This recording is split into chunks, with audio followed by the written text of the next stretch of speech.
Hello, everyone. It is Saturday night at 10 o'clock Eastern Standard Time. I can still say Eastern Standard Time for what, 4 hours? And then it shifts over to Eastern Daylight Time. I am Chris Weave. This is Starfleet Tactical. I have, as always, Pat Doyle with me, letting me do all the talking so that my voice ends up being the one that's all dried out at the end. And then we also have Jon, who I will let introduce himself. Jon, why don't you go ahead and introduce yourself? Hi, I'm Jon of Eridanus Industries. We're the developers of Nebulous Fleet Command. Okay, so hopefully everybody else did the same thing I did when I found out that Jon was going to be on the show, and that I went out and I've watched like all the development logs, or a good chunk of the development logs, and some interviews that you did, and there was a really nifty in-depth review of the game, etc. And it looks really cool.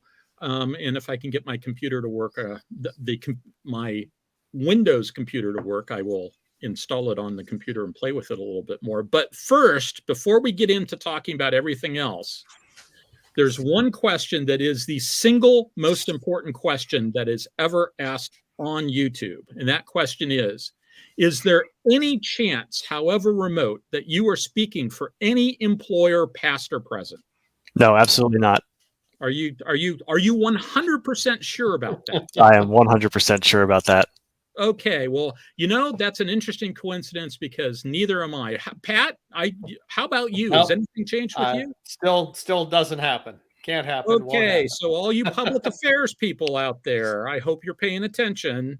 None of us are speaking for you. Right. Okay. Not a bit. So, Jon, I'll let you give a little bit of your background. I know that you've been working on this project for a while, and you've been you talk a little bit about what your background is, but I'll let you go ahead and summarize what you want the world to know about you. Background: so my current day job, who I don't speak for, is that I am a Navy officer, which plays heavily into a lot of the inspiration for the game. I'm sure we'll get to that. I also am formally trained. My degree is in computer science, electrical engineering, and embedded systems engineering, which is where I get all of my experience that it takes to program computers and hence games. My actual day job in the Navy is that I do cryptology and electronic warfare on a surface ship right now, a guided missile destroyer. So I was telling Jon beforehand that all the longtime viewers have seen multiple illustrations of DDG 51 CICs, because it's a recurring topic I go back to. I don't think, Jon, that I specifically said that every time I have been in a DDG 51 CIC, I have thought to myself, this is what a Starship Bridge looks like. It is my model for a Starship Bridge. Same. So just for the people in the audience who perhaps don't know, don't necessarily know what the game we're talking about is, could you tell people a little bit about the game real quick? Sure. So Nebulous Fleet Command is a real-time tactical game. We'll eventually have some strategy elements to it in a later expansion that we're planning, but it's very focused on small task group, very high detail, very high fidelity simulation of a hard-ish, tough-ish kind of sci-fi atmosphere. So there are no shields, very limited kind of energy weapons, really just what makes the game cool. It's a very much a simulator of spaceships, basically. That's kind of the elevator pitch. Okay. All right, good. Yeah, and for anybody who's unaware, it is available on Steam. Those are some of the screenshots that Chris has put up from Steam, so you can always go over there and take a look at it, or get on YouTube and you type in Nebulous Fleet Command. A number of videos, how-to videos, tactics videos, reviews are going to pop up over it. So, okay, good. I just want to make sure we're all on the same page. Everyone knows what we're talking about. So, and I'll try to put, I will put the Steam link in the comment section after we're done on YouTube. So, okay, so let me turn that off. There we go. So, why exactly did you decide that Pat's in the U.S. Naval Reserve. I've spent a lot of time around the Navy. I know, and Pat knows that one of the things that one doesn't usually think about is naval officer and copious amounts of free time in sort of the same sentence. Yet you decided that you wanted to program a game in your free time. So what exactly was the process that led you to make that decision? And should we feel bad for our country that you have such poor decision-making skills? I can assure you that my work on my game doesn't take any time away from my actual day job. I still stand all my duty and do everything that I need to do. But the answer to how I do it is that COVID helps a lot with not having a social life. So that's thankfully winding down, but most of my social activity is actually dance. Me and my wife are really big dancers. It's how we met. So even though COVID is kind of winding down, dance hasn't quite ramped back up yet. And once it does, it's really only like 1 or 2 nights a week. So I have some time at nights, and my wife is just a saint who puts up with me constantly being buried in my computer. And I really just wanted to make a game. I've always wanted to. When I was in college, I started programming my own game engine, which was a huge mistake from the perspective of trying to get a game finished, but a really great one in terms of learning how game engines work, and informs a lot of decisions that I make in the actual game application. So I just always wanted to. I figured I have a lot of experience that would help me make the game that I've always really wanted, a game that doesn't really have any other game that can really compare to it in this particular field. I think we're kind of standing on our own in that respect. So that's why I did it. Well, as a quick sidebar, if she found a husband who's interested in dancing, my guess is she's willing to put up with an awful lot to not lose that. I say this as somebody who has an ex-wife who was really into dancing, and dancing is not the reason why we got a divorce. But I got a lot of points when I said, sure, I'll go do all that dancing stuff with you. So, yeah, other dancers hard to find. What kind of dancing, by the way? We met doing swing, but our primaries are blues and fusion. Okay. Oh, cool. I did a little bit of. I'm trying to remember. I remember taking a dance class with my wife, and she was like, it was very nice of her to be willing to take an intro level class just to get me up to speed. So. But not that I've used it in the last 20 years. Okay, so you decided you decided to program your own game engine in college, and then you at some point decided to go ahead and do this again. What was specifically? My guess is I'm pretty sure I know the answer to this because I've listened to interviews with you that you found there was something lacking in what was out there. So what was it that prompted you to pick that up again and sort of run with it in the way that you have? So to kind of go from the beginning of the story, before I joined the Navy, War Game Red Dragon released, and I really liked War Game, and I played War Game Red Dragon. I was like, this is so cool. There's going to be Navy ships. There's going to be Navy-only maps. I'm going to get to play some warships. It's going to be really cool. And I played it. I did a Navy-only map with a friend, and I was like, this sucks. I can't control how many missiles I can launch. Every time I go there, every time I fire a missile, it's a dice roll about whether the countermeasures are going to work or not. This really just isn't very fun. And so I never played another Navy game in War Game Red Dragon. And it kind of stuck in my mind. And once I'd actually joined the Navy, and I was exposed to all the realities of missile warfare and air warfare and surface warfare, I realized how much depth there is to it. And there really isn't a game that's besides CMO, which kind of captures that, and none that do it in a way that's accessible. And I love space. I could have made a Navy game, but then I'd probably be treading in some dangerous territory with trying to make a realistic Navy game and, teasing out the realities of what isn't and isn't classified. But I love space. I love sci-fi. I figured I could make a space game that has that kind of depth, and just make a good game with it. Yeah, you're absolutely right. It feels like the harpoon of space combat. I hear that a lot. Yeah. It is good. What is CMO? Command Modern Operations. It is the most impenetrable, for people who don't know, the most impenetrable, over-the-top, expensive, niche war game sim. If you think that's expensive, there's a professional edition of it called wait for it, Command Professional Edition. That is the one that's intended for people that are doing like professional level wargaming. Mm-hmm. And I say this because I know this in my day job. I'm actually reasonably well experienced with it, although not as a hands-on operator. But I do things that involve it in my day job. And if you buy Command Modern Operations on Steam, it's like $80. If you buy Command Professional Edition, it's $20,000 for one seat, and then it's like another 10 to 20K a year to renew the license. Jeez. Yeah. So, Pat, my friend Andy Presby asked me at one point, he said, so, how much is the professional edition? I'm thinking maybe I want to get the professional edition. And I said, well, if you want to, it'll only cost you the price of your car.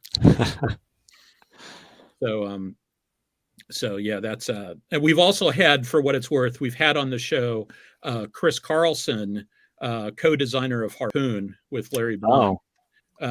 Chris is actually the guy who hired me for the job at DIA. He was going to take early retirement. Chris is an old friend of mine.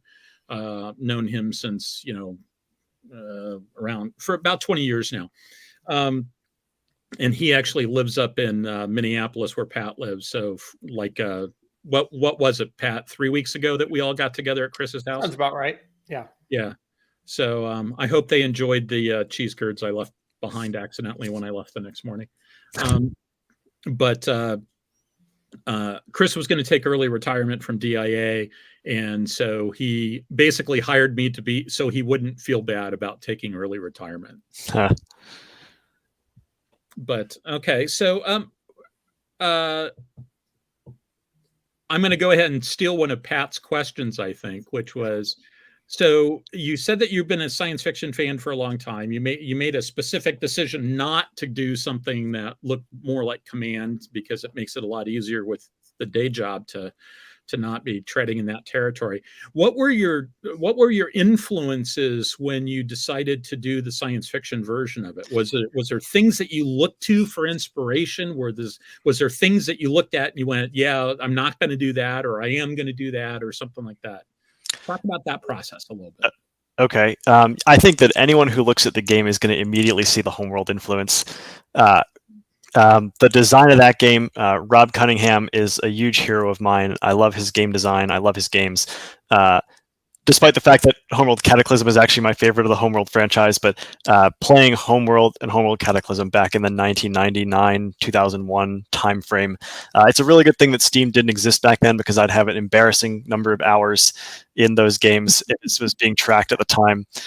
So that's a huge influence, both visually, the Chris Voss art style that game uses very heavily influenced the design and the paint scheme specifically on the ships in our game. And then a lot of just other sci-fi franchises. I watched a lot of Stargate when I was younger. My wife's favorite show is Babylon 5, that kind of stuff. That goes pretty heavily into it. But Homeworld, I'd say, is probably the biggest game influence on ours. Yeah, and I don't know about you, Pat, but I definitely saw the Homeworld influence the first time I saw any of the artwork. I mean, it looked like Homeworld ships a little bit blockier with Aegis radars on the side. Okay. So, and I've also watched a lot of Stargate and a lot of Babylon 5, so I totally get those influences too. The Babylon 5 one, I think, is sort of stands out also in that all the combat in your game takes place very close up. And things have a tendency to kind of, I mean, it looks like Homeworld, the way ships move, they're not moving very fast. There's always that interesting element that you run into with games that if you did something that looked like realistic speeds and realistic ranges, everybody would be shooting at pixels. Yeah, that there's a the Babylon 5 influence comes in a lot too in terms of the ship designs and also the ranges. The ranges in the game are very compressed. So even though the radar values are in like the megawatt range and real radars have ranges out to hundreds of kilometers, the ranges in the game are for the radars are between 8 and 12 or so kilometers, just to kind of compress them down. It all functions at a scale because no one wants to shoot at pixels. It's just a lot more fun to have things close in. We also get compared to the Expanse a lot, probably because we've been pitching to Expanse fans a lot because they're looking for that sci-fi fix now that the show is done. But I think most of that is a visual surface level kind of comparison rather than an actual game mechanics, because we don't model orbital mechanics like a game like Terra Invicta would, for example. Yeah, I had actually read an article, and it was basically, Expanse fans rejoice. Here's the game. Yeah. It was kind of amusing, but visually, yeah, when you do watch it and you see the the PDCs or the point defense cannons shooting at missiles, and you see them, you see the streams, the tracers going around. It does have that visual similarity to the Expanse. So, but yeah, you don't see them going into the kind of depth sometimes that you do in this game. So, yeah. So I know that you're talking about adding carriers to it. Yes, that's going to be one of our future expansions. We got a couple lined up. Maybe I'm jumping ahead a little bit, but carriers are probably going to be the next update. Right now, I'm still working on finishing some quality of life stuff and a couple minor changes here and there, and we're getting a little more content in. But once that is done, we're going to be moving on to the missile update, where missile gameplay in the game is already probably leagues ahead of, or leagues more complicated than a lot of other games. Like, you can send missiles on waypoint paths, which I don't know any other game where you can do that in. But there's still, these are the 5 missiles in the game, and then the interceptor missile, and then you can't really do anything with it, which in a game that involves a lot of customization like Nebulous, where you can rebuild the hulls basically from anything you want. It doesn't really fit that you can't change the missiles at all. So it's going to be a modular missile system that we're going to add next. And then after that, we're going to add carriers. Okay.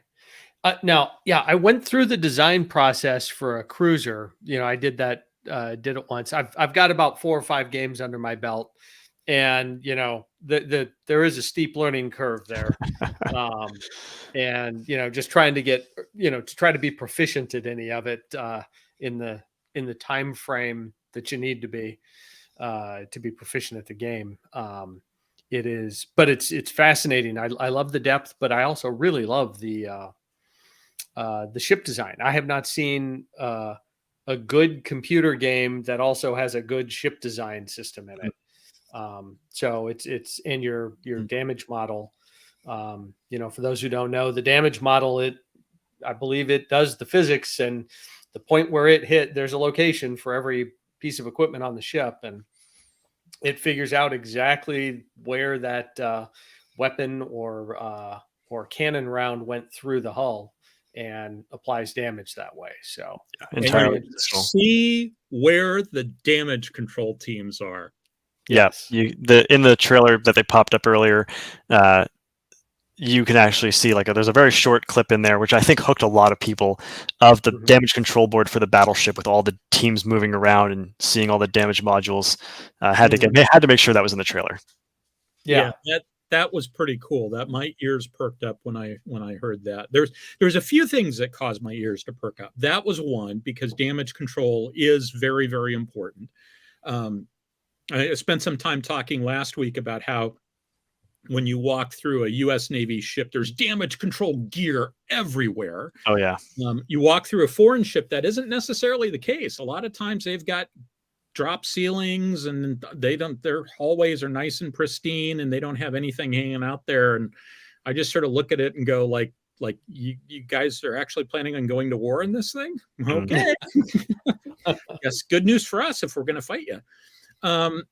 The other thing that caught my attention was all the different ways of you seemed to be really, really committed to making 3D and not just 2D multi-layer 2D. Multi-layer 2D. I mean, I remember I going through and listening to the devlog about how you tried 6 different ways of doing the movement sphere thing that you were doing. It was actually quite entertaining. Everybody, it's worth going and listening to the devlogs because he talked about how he put together the 6 different ways of doing it and tossed it out to a bunch of play testers, and they came up with the wrong answer, so he ignored them. Yeah, the sphere widget it was a long evolutionary process to that. Most of the ship movement, for people who haven't played, is homeworld style, so you use just a flat plane and you adjust height to pick a position in space. But when it comes to targeting weapons like missiles, if you're going to send them on waypoint paths, it's this weird sphere widget, which I personally think is the next evolution of 3D movement controls.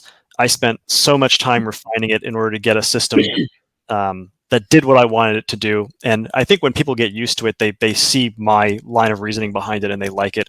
I've watched a lot of games where people are pretty effective with it, and I can be pretty effective with it. But it did cause me a lot of grief on release day. The Steam forums were just full. Please get rid of the sphere widget. But no, that's not going to happen. Well, this is one of those things where Pat made the comment about how there's a learning curve on some of this stuff. And anybody who's been sort of watching the game industry for a while understands that there's sort of a balance there when it comes to learning curves, right? Mm-hmm. You don't want the learning curve to be so daunting that people never pick it up. But saying there's a learning curve is in some ways just another way of saying there's lots of depth and lots of room for player improvement for them to get better over time. A game isn't fun if you've mastered it the first day you've played it. Mm-hmm. It's just exactly. Yeah, and using the sphere widget to plot missile waypoint paths is meant to be an advanced player thing. You can get pretty far in the game without ever touching it. But if you really want to do blind shots around asteroids and hit people you don't have tracks on, then you've got to learn to use it eventually. Yeah. Yeah, I was starting to think to start with, I'm probably just going to use the what is it? The Thunder, is it the Thunderheads? The straight like line of sight missiles? Those are the Hurricanes. Or the Hurricane, yeah, the Hurricanes, yeah, the Thunderheads are the ones that can go around asteroids and stuff like that. But yeah, it occurred to me I'm going to try to learn how to crawl first, and probably, and then I believe you can use the Illuminator for the other type of missiles. Yeah, that's the Gales. The Gales, yeah. So yeah, it's interesting. I was really struck by the fact that all the different pieces of equipment that you can put on the ship, even if one piece of equipment seems to be an improvement or a higher level, you still lose something with the older capability. And that I think that's interesting. That just adds a lot of realism to it. Like everything has some pluses and minuses. Yeah, that was a pretty important aspect for me, especially because the game doesn't have an unlock or a progression system, which I've seen some people mention as a negative for the game. But personally, I hate progression systems. The last Battlefield game that I played, Battlefield 2042, I loved it. I bought it on release day. I played it nonstop for 2 weeks. And at the end of the 2 weeks, people had unlocked a ton of stuff that just made the game not fun. And when you don't have that stuff unlocked and you just get crushed because of it, it's not really great. And I want this game to be much more focused on, here are all of the tools that you have. What are you going to do with it? Are you going to make the right tactical decisions? Are you going to put your tools to work? And basically what the game boils down to is your fleet that you've built has a set of ideal conditions that it operates under, and your enemy's fleet has a different set of conditions, and it's a constant, the fight isn't really between the ships, it's between you two trying to maintain the circumstances in which your fleet excels and prevent your adversary from having their capabilities or bringing their capabilities to bear. Mm-hmm. And if you have a game where, well, I've unlocked the double barrel railgun turret while you only have the single one, and I'm going to win every time because of it, it's not fun. Yeah, no, I'm totally with you on that. there are a lot of games out there that it's kind of pay to win, right? Or yeah, if you're the 13-year-old who has unlimited time. Mm-hmm. And I was the 13-year-old that had unlimited time back then, and I still didn't unlock everything compared to everyone else. And I don't like that stuff. Yeah. No, I think the way you've done it is great. So. Well, and one of the things that Pat and I have talked about on this show is the fact that, in the real world, it is not always the case that the new platform is better in all ways, shapes, and forms than the previous platform. Because, sometimes you replace a platform because it's old and tired, not because you've got something better. And whatever you can afford to build at the time is what you get. And there are times where you make trade-offs. I mean, there are capabilities that a Spruance class destroyer had that a DDG 51 class does not have. Mm-hmm. And by and large, I'd rather go to sea in a Burke than a Sprue can. But there was a few things on the Sprue can that, as my understanding is, were pretty nice to have. Mm-hmm. That they just, because at the time they put them on for specific reasons, and the Navy actually ended up not really implementing the thing that those systems were going to support.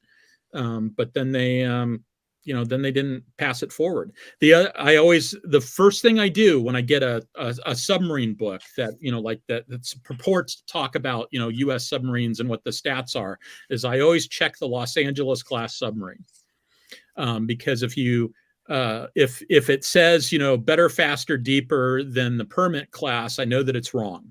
If you've read Freeman's illustrated design history on U.S. submarines since 1945, you know exactly what the trade-off was between hull thickness on the Los Angeles class and hull thickness on the Permit class.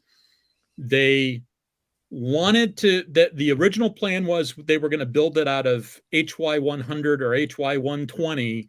HY 120 wasn't available when it came time to actually start building hulls.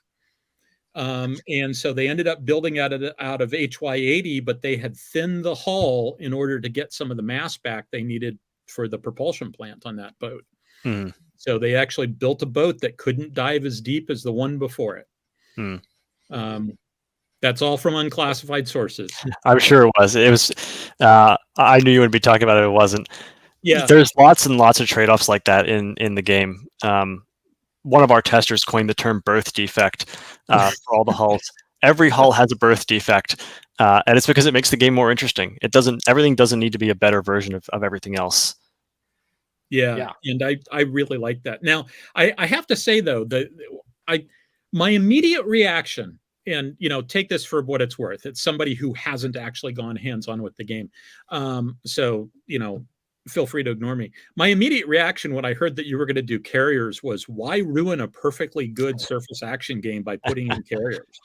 The reason is that, well, a lot of people want them, and carrier warfare is cool. The thing is, I don't think that it'll transform the game that much. The reason that carriers transformed surface warfare in the World War II era is because they could go further and faster and outrange basically everything that the surface navy had. But in the modern age, or in the game particularly, where we have long-range radars and things like that, and autonomous missiles, I don't think it's that huge of a change. But more than that, I think it's going to add an interesting element to the scouting phase of the game, and also enable players to do certain things that the surface ships, or the quote-unquote surface ships, the primary ships, the main ships, can't do. For example, I don't allow positional targeting of modules in the game. So it's not like Homeworld 2, where you can right-click the turret and all your weapons will target that turret. It's because I don't want the game to turn into a skill click fest or a speed-based click fest of who's the first person who can strip off all the weapons on this ship and then move to the next one. But fighters, we're going to have manned fighters rather than drones, will have a special benefit in that they can do targeting of individual mounts. You can send your fighter wing on a mission and say, strip all of the primary weapons, or strip all the point defenses, or target the engines on this ship. and they'll go do that because they have, their close range, their visual, they have that capability. So I think it'll add an interesting dynamic, but also I don't think it'll change the game that much. Yeah, okay. It also has the potential to, what do I want to say here? Most people don't understand the difference between auxiliaries and escorts, right? I mean, when you started having torpedoes and airplanes and submarines and things like that, you went from just having line of battleships and everybody else just sort of sat back and watched the battleships fight each other, to a situation where you had small ships that had specialized roles within the battle fleet, and they were integral parts of the battle fleet. And so the more stuff you add on I guess this is the long-winded way of saying I'm expecting to see specialized anti-fighter escorts come about. And so there's going to be ship designs that would not have made any sense whatsoever in a world that didn't have fighters. But now you're going to give the ship design folks another opportunity to design something cool, because warfare is going to change and it's going to effectively become multi-domain, even though it's all in space, right? You don't have you don't have the media differences that you do in the real world, but it's still going to add something that's going to lead to sort of the pseudo multi-domain warfare. That's one of the things the confusion with the multi-domain, even though it's all the same medium, has led me to a lot of problems in terms of writing. Because in our CIC, we've got surface and we've got air. And surface fights ships, and sometimes submarines if undersea warfare is not stood up. But air fights missiles and airplanes. So when the TAO calls out to the guns, they can't say surface. What do they call it? They can't say air. What do they call it? I've settled on points for missile defense, so like points TAO or something like that. But I have no idea what to call the anti-ship controller. So just from a lore perspective, I don't know. That's a fascinating question. I'm looking forward to hearing what you end up coming. I just want to sit back and watch. So my old roommate Arias, I used to watch him play Elder Scrolls all the time. I watched him play lots of Skyrim. I never played it, but I'd watch him play. And I'm looking forward to watching somebody play this game so I can just sort of sit back and listen to the litany taking place in the background. As I hear people talking to each other, sort of as sort of the ambiance and all of that, because that stuff is cool. Yeah, a lot of the games that we see on our Discord, we have a really friendly community, and a lot of the talking when the games are going on is very much just chatting. There's plenty of tactical comms, but no one's really doing a deep in role play kind of thing. Though I do know that there is one Canadian naval officer in our Discord who was practicing with a couple of his other Navy buddies, doing like simultaneous time on top missile attacks. I don't know what their comms were like for that, but I'm sure it was probably pretty in depth. I'm sure there's also going to be a role play group at some point, or like some serious teams. There was a tournament hosted a couple weekends ago, I think at this point, it was 2v2s. They did a ladder tournament. I think that I'd like to see some kind of team structure develop where people kind of get into the groove with communicating in a really efficient way. There's a lot of facilities in the game to communicate that. The hook track, for example, is a good example to kind of enable people to talk like that. That sounds like I was making an incorrect assumption there. I assumed that there was some pre-recorded stuff that when you did things, you'd hear members of your CIC crew doing things as a result of the orders that you were giving to the ship. Is that? Oh, yeah, there is. I thought you were talking about players talking to each other. It's the game has single player, but it's absolutely shines in multiplayer is really what I want it to be. People love the multiplayer, and I love the multiplayer. But when you give orders to your ship, yes, they do acknowledge you and they say things. They give you constant updates. So when modules get knocked out or when they lose their engines, they'll report to you via voice. And there's I think we have 6 or 7 different voice sets in the game, all through different voice actors. And each of those has like 450 different lines, all with different moods. So like when they're calm versus when they're tense versus when they're panicking. They give you all kinds of different voice callbacks. And we're also working on a couple more things. We were actually just talking about it in our dev chat a little bit ago about adding some more diegetic sounds to the ship. So when you zoom in real close, if you fire missiles, you'll hear an announcement followed by like, kind of like a stand clear firing blast kind of announcement with a horn, like a launcher warning a horn. And then the missiles will start coming out. We're going to add a couple more of those. We're thinking while ships are taking damage, ring, ring, ring, ring, ring, fire, fire, fire, that kind of stuff. So you really won't hear it when you're zoomed out in like tactical view or whatever. But if you zoom in on the ship, it's just kind of one more little detail to kind of give you that realism sense.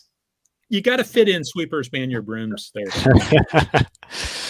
So let me ask you this.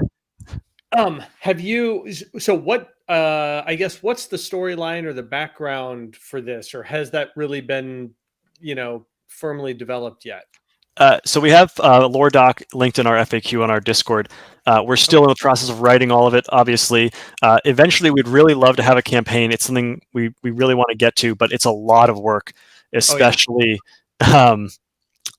especially once we get to making cutscenes and figuring out a whole storyline for that. But basically, the lore of the game is that there's a whole galaxy of human planets, whatever. We haven't done it. We're not going to do any aliens, I don't think, because it's difficult enough to develop two human factions that fight differently.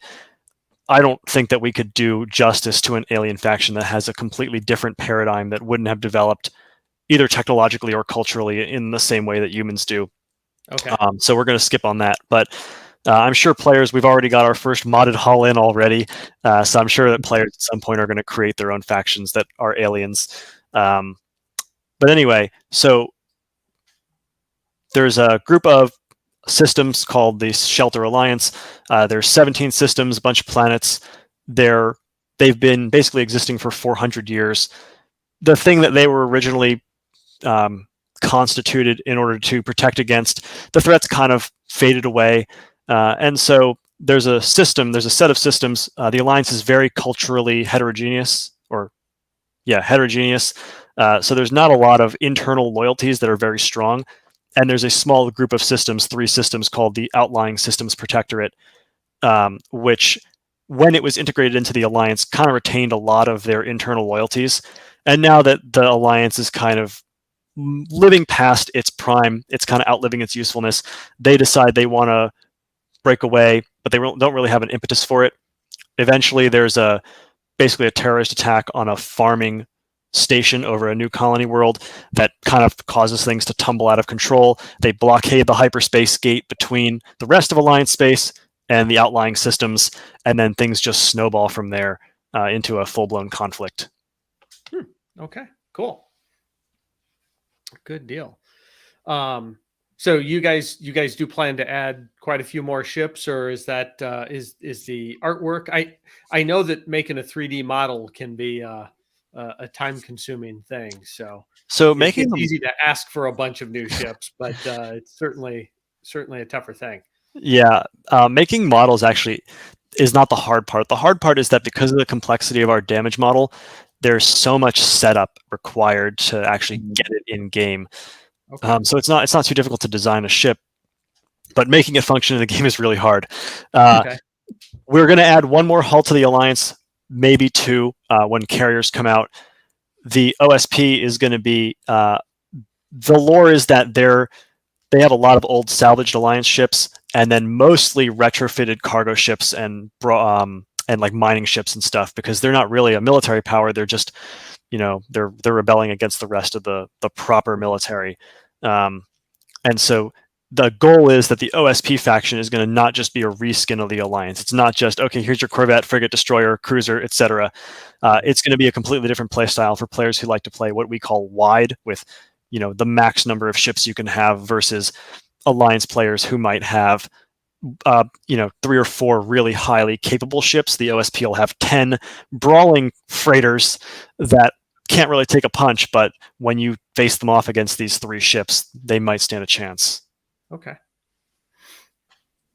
So you talked in some of the dev reports that you've done about modding features. There was a little bit about however that works with Steam. You also mentioned the fact that you've got a lot of Expanse people, Expanse fans that are interested.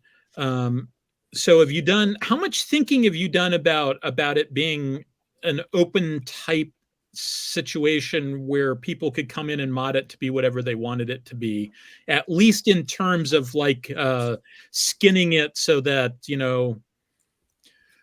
not that I would suggest that anybody would violate anybody's copyright, but what people do in the privacy of their own home. Yeah, there's already a group of people who are working on an Expanse mod. That first hull that's been modded into the game is the Morrigan class from the Expanse. And I'm pretty sure they're planning on doing a total conversion. The thing is, when it comes to reskins in a game like this, where individual turret placement has huge implications to the performance of the hull, it's impossible to balance from a design perspective. And the thing that I've really learned is that there are two types of modder. There are people who are going to respect the original vision for the game and try to make everything fit in to that. And then there are people who are going to mod Thomas the Tank Engine in as the dragons in Skyrim. And both of those views of modding are completely valid and a lot of fun. But I can't plan for Category B. So the mods are all hosted on the Steam Workshop. Anyone can download them. The game has an automatic mod managing system. And whether people choose to play Alliance ships versus Expanse ships, that is their choice. And I can't balance for that. Okay, cool. Yeah, one of the funniest jokes I ever read on the internet, I later discovered was a Stephen Wright joke. He said, I bought the Civil War chess set and the Star Trek chess set. Now I have the South fighting the Klingons. Huh. So, yeah, stuff like that happens. So I had another question there. Oh, good. Pat, did you have something?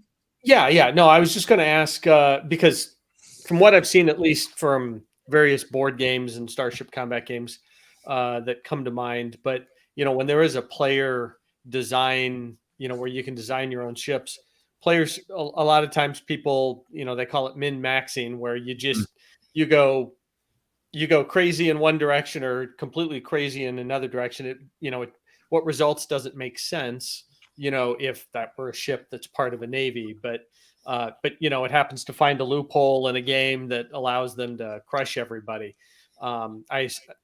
Certainly you've had loopholes to close along the process. Can you talk about that a little bit and some of the challenges with that? Yeah, oh yeah. Tell us about the battleship. Yeah, the battleship. I'm sure Chris is recalling the last devlog. So I think we're really fortunate right now in that there is no single dominant meta.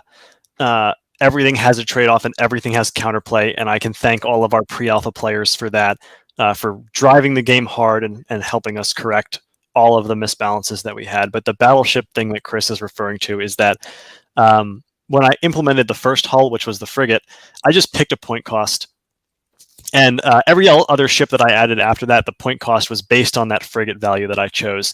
And so the battleship hull only costed I think 250 points, and the frigate was 100, I think it was. And so what it ended up being was that players would bring 4 or 5 battleships in a fleet that had a single missile launcher on them, and they'd position those battleships on a capture point, and they'd sit there, and you couldn't kill them because of the way that the damage distribution works. It was really hard to get a hit on that one missile launcher or on the CIC located somewhere in the hull and knock that battleship out. So what we ended up doing was I made a big spreadsheet. I wanted it to be, it was originally that the majority of the cost of a ship was based on modules, and I flipped it on its head. So I built a bunch of versions of ships, and I like a missile frigate and a gun frigate and an E-war frigate and whatever, for example. And then I did that for all the ship classes, and I tuned the values so that 50 to 75% of the cost of a ship became the hull, which means that players were incentivized to maximize the utility of individual ships rather than always bringing a ton of ships with minimal capability. Yeah. Getting the incentive structure correct is really hard. So Yeah, I think sorry, go ahead.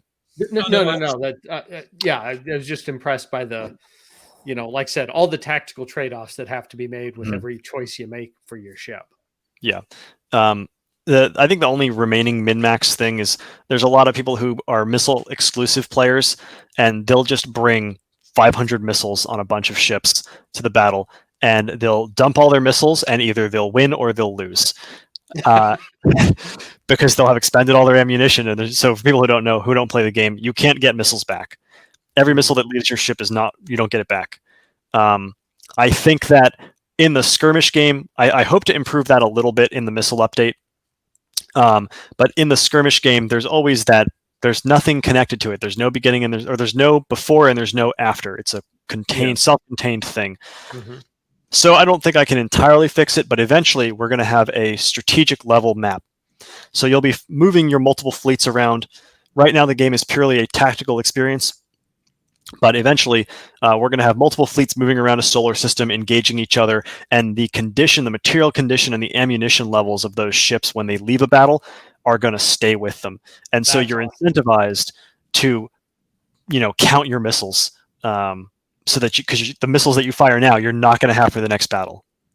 Yeah, it occurred to me I'm certainly looking forward to a campaign game because if you have to keep that piece of equipment for the next battle, that really changes the gameplay as opposed to I'm just going to win this one battle. And so that always makes your decision making a lot more interesting. It occurred to me, I guess, with the current one, if I, as I play with, just play against the computer and stuff like that, I suppose I could always go in if a particular piece of equipment was destroyed. I'd go modify the ship and pull out that piece of equipment or something like that. That's probably the best I could do right now. Yeah. There's actually two that I know of. There are two conquest simulations or like tabletop war games kind of going on. One is in our official Discord being run by one of our moderators.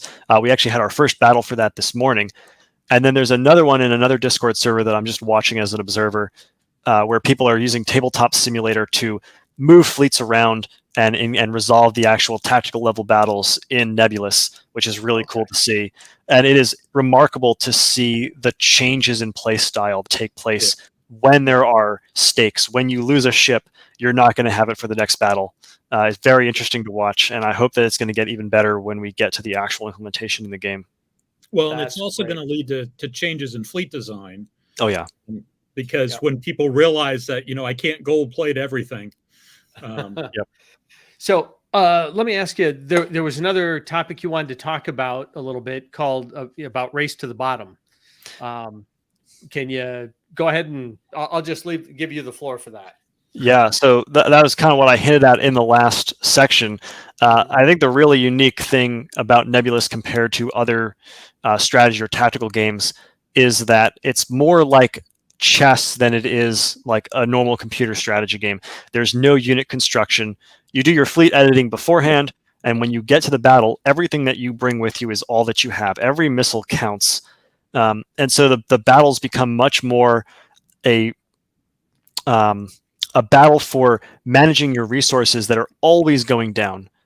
You'll never experience an uptick in the amount of resources that you have with you in the battle space. And I think that's just a really unique aspect of the game. It makes you think a lot more when you decide to commit ships to an engagement.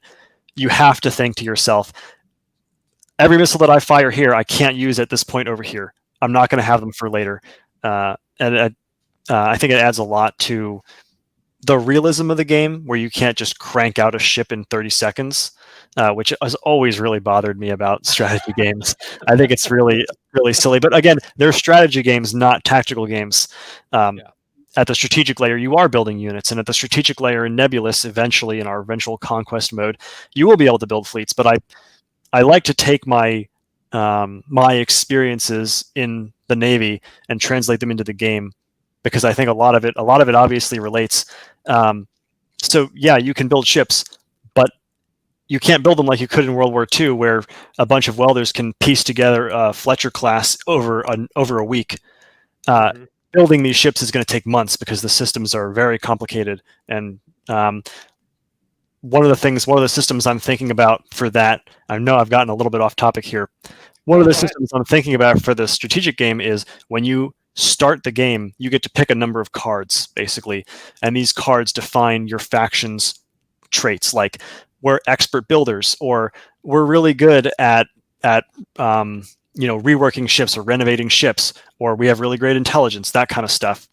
Mm-hmm. And so when you bring a ship into dry dock to change its modules out, for example, there's going to be an amount of time that it takes to bring the systems offline before you can do any work at all, followed by, rip out time, by installation time, combat systems alignment time, light off time, that kind of stuff. And certain cards that you pick for your faction could reduce those times, or if you don't have them, you can say, I'm going to skip the combat systems alignment that's going to take 5 days off of getting the ship out of dry dock. But then all my guns are going to be there's a probability that the installation didn't go correct, and now all of my guns are going to be off target by this number of degrees.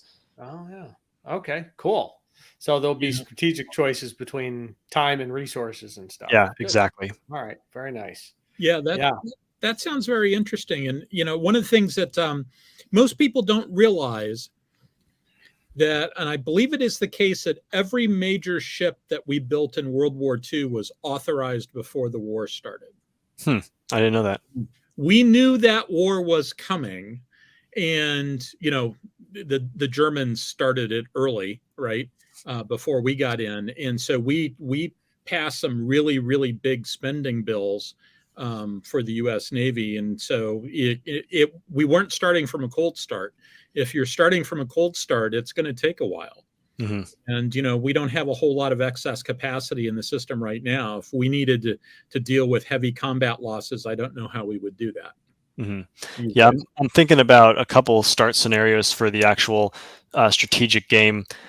One where you're invading through a hyperspace gate into a system that you don't own anything of, or another layout where you control half the planets and the other player controls half the planets, and you're fighting over a system that both of you have kind of come up in, and maybe a couple other scenarios that I haven't thought of yet, but some interesting layouts. So going back to that battleship with the single missile launcher, I hope you took the player involved who came up with that out to dinner or something. No, that's one of our testers who does. He's really good at coming up with ways to exploit the systems, and I could probably highlight in the patch notes all of the things that he's figured out in the balance that we've corrected. So he's really good at finding balance problems, and we have another tester who's really, really good at finding bugs, and all of our testers are really great. All of our pre-alpha players were really great, but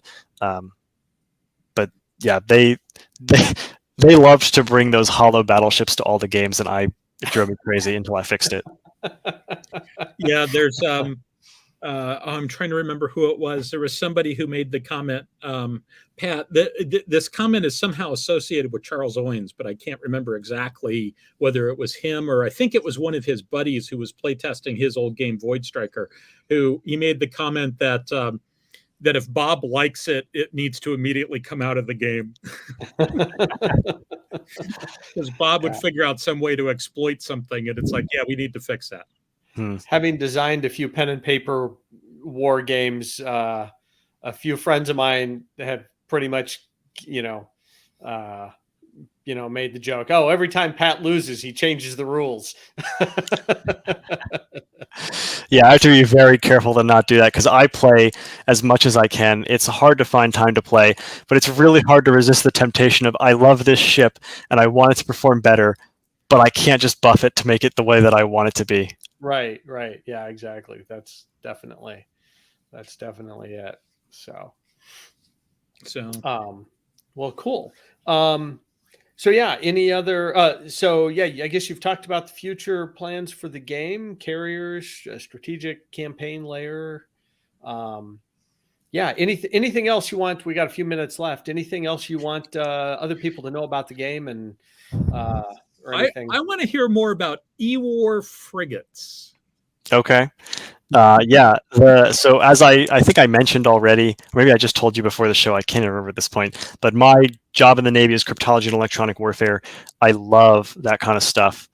I would love it to be even more in depth and maybe censor this part out.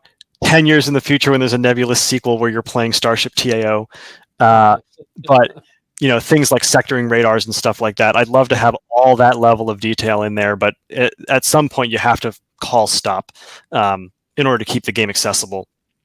But yeah, I started implementing the sensor system, and when I knew that I wanted to have jamming in it because it's my area of expertise, and when I went to implement it, I was like, well, I could make this a dice roll system.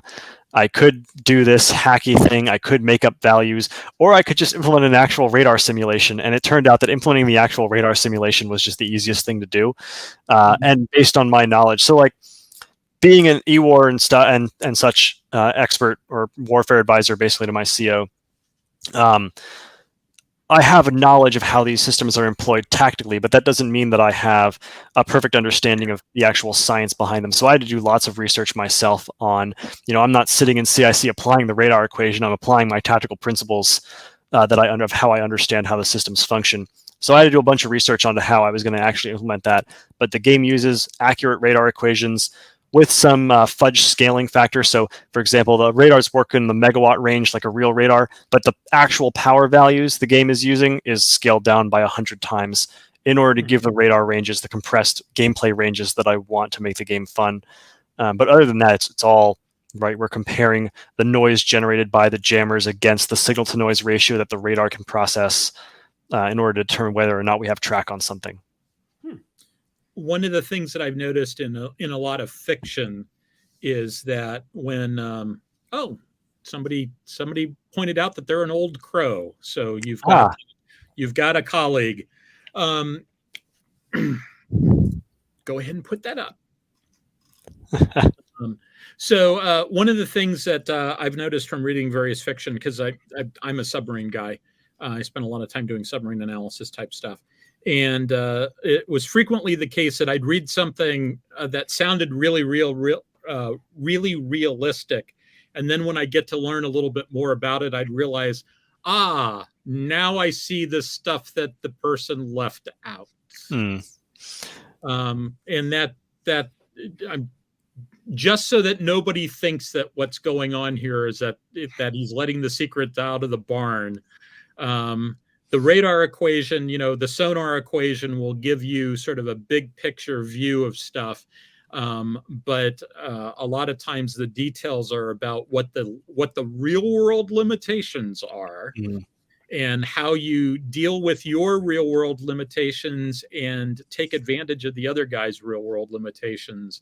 And that's where all the classified stuff starts coming in. Actual capes and limbs are what's classified. There's nothing in this game that you can't find in an EWAR for Dummies book, basically. Yeah, and there's a lot of electronic warfare books out there. So, and the radar equation is well publicized, etc., and stuff like that. I mean, I understand that the essential equation on how to build an atomic bomb is actually out there too. You can just, I'm sure it is, despite the fact that at one point, as the story goes, an Air Force security officer tried to classify E equals MC squared. Because you need to know that to build an atomic bomb. Okay, I'm trying to think if there's anything else I wanted to ask you about. I don't think I've got anything else at this point. Pat, how about you? No, I mean, I think we've spent about an hour on it. We've covered an awful lot of it, and I really appreciate you coming on the show, John. It was a real pleasure. And hey, if you have some additional announcements, let us know with the game. Happy to have you back again to talk about other expansions and that sort of thing. So we just like to get on here and talk about spaceship battles and stuff like that. So whether it's Star Trek Expanse or you name it. So really appreciate you coming on. Any other, like I said, so the current status is it's out on pre-release, right? It's in early access, yes. Early access. Okay, do you know when it's going to go final? Oh God. So we're shooting for like 2 or 3 years to full release, but it all depends on my deployment schedules and when I have time to work. I'm going to be PCSing to shore duty at the end of the year, so I'll have a lot more time to work on the game. But there's always IAs and TADs and such that could take my time away. So Mhm. that's the goal, 2 to 3 years, but I don't want to put a hard date out there. We're going to work on it as long as it takes to get it done. Cool. Well, Okay. that's great. Yeah, Well, that sounds good. nice job. Like I said, fantastic job. It really is. It's a very interesting, in-depth game, and a lot of fun. With it's not like how fast do I click on the mouse to win? Yeah. So yeah, I really appreciate this style of game a lot. So thank you. Yeah. Thanks for sending that out to the community. Yeah, thank you very much. And it's been a pleasure having you on, and I look forward to doing this again sometime. So Pat and I don't have a plan yet for what we're going to do next week. I know that on my list of things to do at some point, I don't know if it's going to be next week or not, I want to go back and take another look at Frank Chadwick's targeting discussion from the board game Star Cruiser and how Bob Works' presentation when he was Secretary of the Navy talking about air-sea battle, how that sort of plays into it and how that all would apply in a science fiction setting. So that's my next presentation that I'm going to work on. And Pat and I need to get our act together. And because we've been talking about things like having like a watch along or something like that. So I'm going to go out on a limb. I'm going to go out and make an executive decision, which for us means not that I'm in charge. It means that I'm signing up for actually doing all the work involved. I'm going to make an executive decision that I'll come up with a list of TV shows that we could do a watch along with everybody so that we can have some sort of vote. We can get some feedback as to what people want to do. Does that sound good to you? Sure. All right. So we should talk at some point about what's on our list of things to do. But, I'm thinking something like, we could always do Star Trek. We could do The Expanse. We could do the first 3 seasons of Andromeda. We're not going to do the last 2 seasons of Andromeda. We could do, go back to Space Above and Beyond. I'd actually like to go watch that again at some point. I love that show. I A very underrated show. I think so too, although I'm very, very cognizant of the fact that while I've got it on DVD, I haven't actually watched it on DVD. And when I watched it the first time, I was I worked at an internet software company. It was before I went off and did stuff for the Navy, etc. I was in graduate school getting a degree in national security studies when the Berlin Wall went down and took all the jobs away. And so I spent the 90s as a refugee from DOD, and then only transitioned back around 1999. So I'm very aware of the fact that I might go back and watch it and go, oh my God, this is horrible. But I'm looking forward to seeing it. So in any event, well, you can expect that in the very near future, there will be maybe a poll. Maybe I'll go do, there are certain online poll things. I'll figure out how to make one of those work, and we'll come up with something we can all watch together. So, and with that, I think we're done. Are we done, Pat? I think we're done. Are we done? Thank you very much. Thanks again, John. Really, really great talking to you. Thanks for having me on. Yeah, see you later, everybody. We always finish with the live long and prosper. So do I have to do it too? Got it. If you can. See you later. All right. Bye, everybody. Bye-bye.